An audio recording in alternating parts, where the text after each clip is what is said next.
Bernie Sanders in Iowa, what promise he made to Iowa State students there.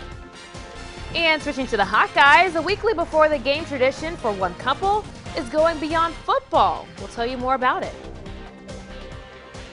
Live from the Local 4 News Studios, this is Fox 18 News at 7 in high definition. Good Monday morning to you. I'm Alexandria Ikomoni. Thanks for watching Fox 18 News at 7. Roderick Terry has the morning off. Let's get started with your local election headquarters this morning. Democratic presidential candidate Bernie Sanders stops in Ames over the weekend. The Vermont senator was at Iowa State University for what was called the Bernie 2020 College Campus Tailgate Tour. He promised to make college free and cancel all student debt, and adds if students don't lead against climate change, it might be too late. Our country, as you all know, faces enormous problems. And in fact, the entire planet, in terms of climate change, faces enormous problems. Now, the good news, and it is very, very good news, I don't know if you know this, but your generation is the most progressive young generation in the history of the United States of America. The Democratic caucus will be in Iowa next February. Sanders currently sits in third place, just behind Elizabeth Warren in most major polls. Right now, the number of illnesses linked to vaping continues to rise. Federal health officials say there are at least 450 possible cases of severe lung disease that could be linked to vaping. The announcement comes the same day Indiana, Minnesota, and California confirmed 3 new deaths. There were 2 more in Illinois and Oregon in the past month. And Indiana state officials say they're looking into more possible cases across the state. We are seeing the number of vaping-related lung injuries rise steadily in Indiana. We are now investigating 30 cases and have confirmed 8 of them. Cases range in age from 16 to 65 years and are located throughout the state. Federal health officials say they cannot find a clear connection with all the cases. Some doctors believe that a combination of chemicals in vapes could be the reason. When it comes to the gift of life, a Midwest sports rivalry is set aside. Casey Cronus has a story from Milwaukee. In a story that goes beyond any diamond or dugout, 2 families are becoming one. I've been blessed with a great match. Because stronger than any baseball rivalry is the heartbeat that intertwines them.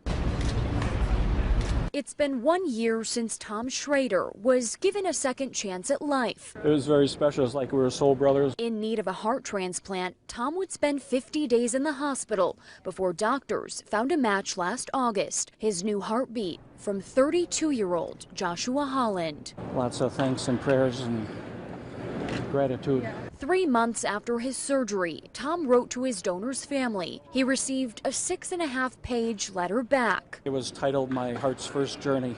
Among the many things he learned about Joshua, he discovered his donor was a Cubs fan. It was only fitting Tom, a Brewers fan, would meet Joshua's family at Miller Park ahead of Saturday's Brewers and Cubs matchup. He's embodying my uncle, so it's just I see him, my uncle in him. Jersey Wilkerson, Joshua's niece, joined Tom to throw out the ceremonial first pitch. Jersey throwing to Craig Counsell and Tom to Joe Madden. And it's incredibly touching. I mean, I to be honest, I've never seen that in all of my training, to see the donor family reunited with the patient recipient. Setting a storied rivalry aside to write a new chapter of their own. Knowing that I'll be watching a game with my new family. And the beat goes on through an unlikely match that turns out was just right. Casey Cronus reporting. Now, one local woman's hard work helping others gives her a place she can now call home. Demessi Dijabum is purchasing a home with a 0-interest loan through Habitat for Humanity. The groundbreaking ceremony happened on Saturday at her future house in Davenport. She was able to get this by putting in sweat equity hours of helping to build homes for other people. She says this new home will provide stability for her family. One of my dreams to be owning my own house in this state, so yeah, I'm just happy my dream will come through very soon. Deja Boehm's house is expected to be completed by this time next year. If you're at Kinnick Stadium before a Hawkeyes game, there's a chance you'll see Davenport mayor candidate Mike Matson. Matson and his lifelong friend have been hosting a tailgate for nearly 2 decades. Adam Rosso tells us all about it for your Hawkeye Headquarters Tailgate of the Week. My friend Perry and I grew up in Davenport, went through elementary school and high school together. What started as a way for 2 old friends to reconnect? It's about 20 years ago when Mike got back from the service. We were already tailgating. I said, hey, you have tickets? Can we get tickets? He said, yes, so we've been having season tickets here. Has become a Saturday tradition for Davenport natives Perry Glasgow and Mike Matson. We just keep building. We went from getting KFC in the back of a trunk to now 6-7 spots here. It's been fantastic. It's always a good time here. We spend the whole day here. People come from Chicago and Des Moines and Davenport. It's just a tradition now that we all do it. But tailgating for Hawkeyes games isn't the only tradition in Matson's family. My dad was in the Navy. My grandfather was in the Army during World War I. I did 20 years, and my son is a 4th-generation military. So they brought my family on the field for the Ohio State game, and they honored us as the Fight for Iowa family. The honor during that 2017 game, adding to the connection between family, friends, and a tailgate at the University of Iowa. This is the thing we do. We're people. We're all here supporting Iowa. Go Hawks! Generation after generation, aunts and uncles come. It's always a good time. These Saturdays when I can get together with family and friends, it means everything. Reporting from Iowa City, Adam Rosso for Hawkeye Headquarters. Really cool story for us this morning. Tailgating for nearly 2 decades. That's truly amazing, Ash. And I feel like this past weekend, it was the perfect weekend to really be out there. It was. That food looked good, too. It did. Oh. Where's my invite? This is just... Chicken sounds so good right ridiculous. Oh, well, it was great. It was nice out there. Low humidity on Saturday. Yesterday kind of felt very fall-like. We had all these clouds out there. Temperatures only made it to the lower 70s. But today, well, that's changing quite a bit. We're starting off here in the mid-60s. Got a few little spotty showers outside. Winds are coming up out of the east, southeast, and bringing with it heat, bringing with it humidity. So mid-60s now, eventually turning into the mid-80s. That's coming with more humidity as well. Here's a look at some of those spotty showers outside. A few showers just north of Iowa City, speaking of.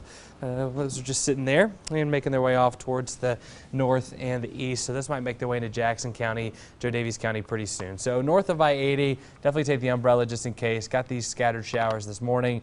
Those will clear out. Might have a few more by this evening, but high temperatures peak at 84. The humidity is going to be ramping up a lot, so it's going to be sticky. It'll be a little gross here as we start to get into the next 24 hours. And we're going to stay that way for a few days, so just prepare yourself. Oh, we have to really prepare ourselves for this. We just keep going up and down. I need consistency, but it seems like we're not getting that anytime soon. Oh, no. Welcome to the Midwest. That's about how it goes. Thanks. Up, down, all around, inside, outside. Living the weather loca. Straight. Just something, I get it. We're good for that one. Thank you. Really. Okay, coming up, Miley Cyrus speaking out about her breakup. The time now is 7:08. You're watching Fox 18 News at 7.